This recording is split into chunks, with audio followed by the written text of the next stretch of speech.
Praise the lord. యేసు రక్తమే చేయము. మన రక్షకుడు మన విమోచకుడైన యేసుక్రీస్తు పరిశుద్ధ నామములో అందరికీ వందనాలు. చిన్న ప్రార్థన ద్వారా ఈ రాత్రికాల వాక్యదానం చేసుకుందాము.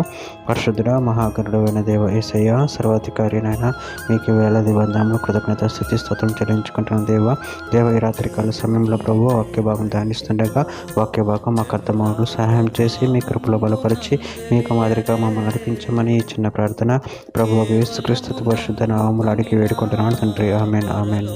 కీర్తన గ్రంథం 94వ అధ్యాయం 15వ వచనము. నీతిని స్థాపించుటకై న్యాయపు తీర్పు జరుగును, యథార్థ హృదయాలందరూ దానిని అనుసరించెదరు. ఆమె. దేవుడి వాక్య భాగం దీవించును గాక. ప్రభునందు ప్రియులారా, ఇక్కడ వాక్య భాగంలో గమనించినట్లయితే నీతిని స్థాపించటక న్యాయపు తీర్పు జరుగును, యథార్థ హృదయాలందరూ దానిని అనుసరించెదరు.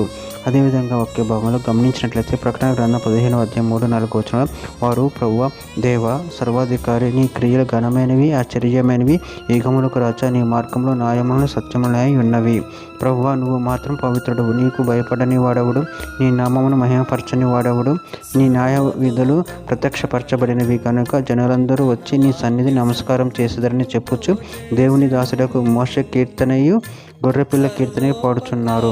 కీర్తన గ్రంథం 37వ అధ్యాయం 34వ వచనంలో యెహోవా కొరకు కనిపెట్టుకొని ఉండుము, ఆయన మార్గము అనుసరించము, భూమిని స్వతంత్రించుకున్నట్లు ఆయన నిన్ను హెచ్చించును, భక్తిహీనులు నిర్మూలము కాగా నువ్వు చూచెదవు. యోబు గ్రంథం 17వ అధ్యాయం 9వ వచనం.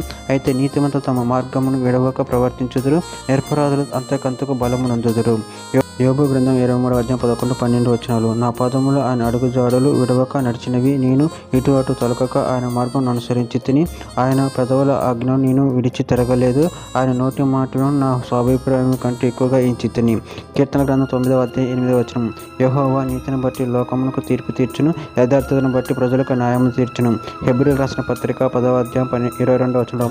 మనస్సాక్షి కల్మషం తోచకుండానట్లు ప్రోక్షింపబడిన హృదయంలో గలవారము, నిర్మలమైన ఉదకంతో స్నానం చేసిన శరీరంలో గలవారమై ఉండి, విశ్వాస విషయంలో సంపూర్ణ నిశ్చయత కలిగి యథార్థమైన హృదయంతో మనము దేవుని సన్నిధానమునకు చేరుదము.